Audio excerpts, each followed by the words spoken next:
তোরা দুজন এখন থাক, আমি গেল এরাম। তোরা বাইরে পার দে।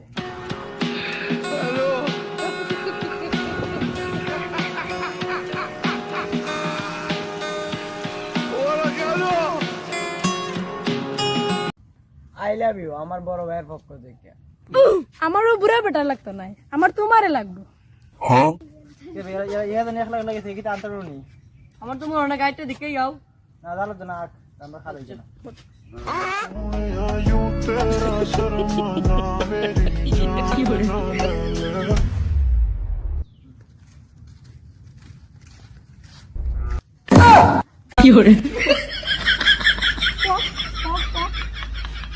ভাইনা বুঝিলছি তোমার জীবনে বিয়া শেষ। কি কথা বের বেকার দর নাই দেখিস বিটেনে দুই জামাই মরি যায় লারি ভিডিও থাকে না পুরো সব লারি ভিডিও থাকবো সারা দি বুনি থাকবো